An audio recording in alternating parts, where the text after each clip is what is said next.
and welcome to Ready, Set, Jets. Every week, we're taking a deep dive into the most recent Jets press conferences and analyzing every word, every pause, every hidden message.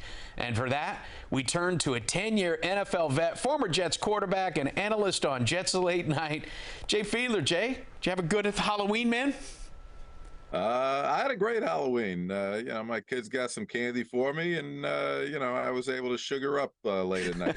I was going to say, that's the best part about it, throwing it all on the kitchen counter and then picking out the best and leaving the rest for the little ones. I think that's, of course, that's what Halloween is all about. All right, well, we're going to have to ask you to put on your detective's hat here and kind of dive into this press conference a little bit and understand exactly what is being said in these answers, because I feel like journalists want to try to get the answers.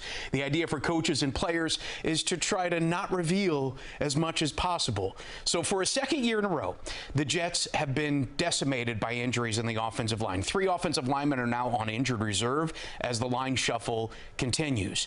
Antoine Staley of the New York Daily News asked Coach Saleh about his frustration with this game of musical chairs. It's very frustrating because you want, everything starts up front. You want to get creative and you want to do different things, but the protection has to hold up. And a lot of times the protection, it comes from continuity and guys just knowing how to play off each other. We love the guys we have in our room. We do. It's just a matter of them just playing together and getting together and playing next to one another and communicating with one another. And, if we can just get some continuity going, the group that we have is good enough. I mean, obviously, if you read between the lines here, I mean, the lack of continuity is clearly stunting the growth of this team. But does it prevent the team from being able to get creative? Because with all of these new faces, you've got to just learn the basics with one another. Yeah, and it makes a difference. Certainly the communication that has to happen across the line, excuse me, across the line is key. And you need practice, you need reps, you need live reps to really get that done. You could go through it and practice as much as you want, but until the bullets are hitting you, you don't really know how each guy's going to react. I think part of the issue that's been going on in the O-line, number one, obviously the continuity. Number two, it's they're just not holding up in one-on-one protections. I think a lot of teams are seeing that. The Giants did a lot of 5-man fronts, creating one-on-one matchups. I think what the Jets need to start doing is, getting tight ends and running backs involved in protection, do some slide protection to help, get away from that man-to-man protection there, and then also run a little bit more play action to not just let Zach sit in the pocket and get rushed. Kind of extend his ability and time to create time for the receivers to get downfield through some play actions and creating space for him, back behind the line. Sounds like part of the heavy lift is going to be on the coaches trying to be a little bit more creative in getting that offense running the right way. All right, stick around because we're back to hear why Zach Wilson believes he's able to come through in the clutch, gotta-have-it situations like last week. This is Ready, Set, Jets.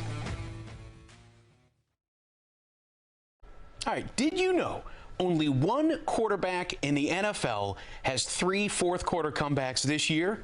Zach Wilson. With 24 seconds left on the clock, he made the plays that helped them win the game this past week. And Ryan Dunleavy of the New York Post asked why that moment was different than the rest of the game. It's tough to say. I mean, when you're getting, man pressed the whole game, it's tough. They're, challenging us to win, and the D-line's licking their chops. And then when you get to 24 seconds, they're all standing on the 50-yard line. So it's, you get asked that question. Well, why can't you throw something like that all the time? And its defensive scheme is different. Like the chances of us, yes, hitting the big one first and then coming right back with another big one is very slim to happen, So there's a reason, they gave us that one because it was a 3-down front, and they're all playing back, and they're also protecting the sideline as well because they want us to catch a ball in bounds, and, them having the offsides helped us there as well. It's also, in my mind, it's a gotta-have-it situation. So in that moment, I need to now force some things and try and get us in field goal range. So it's tough because it's a different situation. So it's not the same as just playing a normal down and distance. Hey, man, if they could only play prevent defense against him, this guy would have a 158.3 QBR. But are you getting the sense that Zach is starting to understand how to combine clutch Zach with the every down Zach that we've seen? Yeah, a little bit. I think Zach he's come through in clutch situations this year. You saw that in the opener against Buffalo. You also saw that obviously last week with the 24 seconds on the clock in regulation, and then the big third down conversion in overtime that he made with pressure in his face. So he's made the big plays when they needed it. He's just got to get more consistent throughout the game. I think the one thing that kind of troubled me about his quotes was saying, listen, we're getting press man all game and it's tough. Yeah, it is tough, but you got to find a way to win that, and you got to find a way to consistently win those situations and get them to stop playing press man, so it's not so tough. So they got to find ways to get a little bit more consistent, throughout the game, force defenses to get off of that press man. They've found a way, with Garrett Wilson on some of the slants. They hit him last week to win on that. They got to find some other underneath crossing routes for that, some pick plays to get those guys open, and then they got to stretch the field, downfield a little bit more to open up those intermediate throws. Maybe take a closer look at this week's opponent, because the Chargers continue to hit on all different phases of the game. They've got a ton of offensive stars. Austin Eckler might be the most explosive and game-changing. He is a dual-threat running back who maybe is a bigger threat in the passing game. In fact, listen to linebacker Quincy Williams explain the Eckler factor. Well, really just running and catching for real, route running also, and then like I said, he's good with his speed also, so like route running, and then also out of the backfield. So they put him on a lot of linebacker type matchups and stuff. So yeah, that's kind of like the biggest thing. Okay, he kind of stopped short there in his answer. I mean, you get the feeling like it just kind of hit him that, hey man, I think I'm going to have to be the key to kind of slowing this Chargers offense down a little bit. Yeah, it's kind of the big thing right there. Linebackers are going to have to play a big part on the defensive game plan this week between Quincy and CJ. They're going to be matched up against Eckler coming out of the backfield when he lines up out in the slot.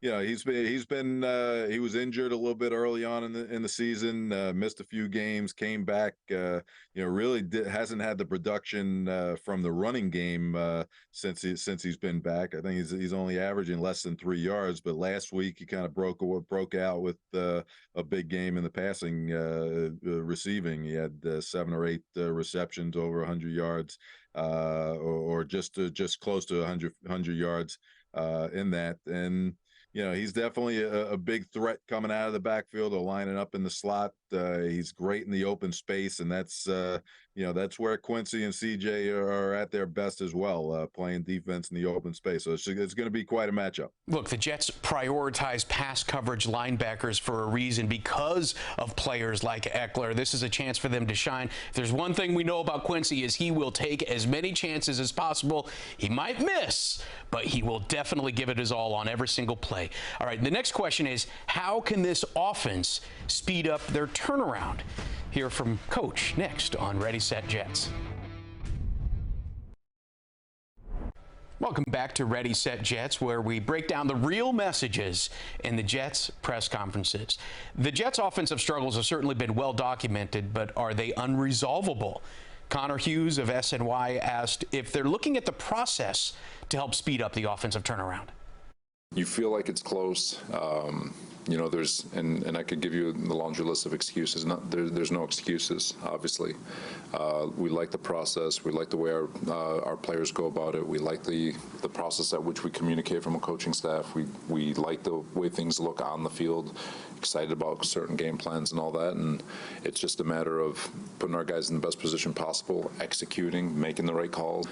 I know I keep saying it's close, but I'm like you and everybody else. Hopefully that close triggers sooner rather than later. Okay, I mean, look, I think everybody knows that the offense is clearly the problem here, and when you narrow it down, it's really about the passing game is the problem. But do you like the fact that he's not even trying to come up with an excuse? Because you imagine that's exactly what he's saying in the QB room right now, too. Yeah, look, you're halfway through the season now. Time for excuses are certainly over.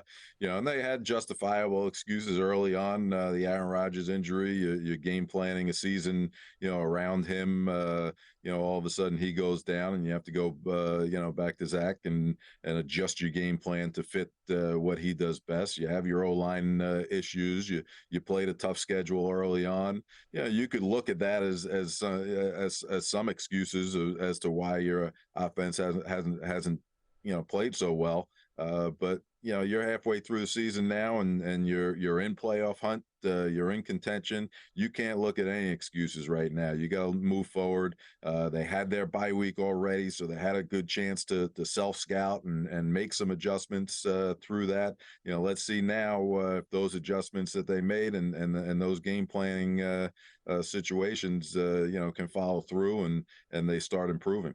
Yeah, and that's the thing is, I mean, now ultimately it's time for this team to just kind of man up, do their job, and start putting points on the board offensively. And they're going to get a challenge this week against a team that knows how to score. Jets fans, by the way, are going to have an extra day to watch their team, but they won't have to wait for Jets late night.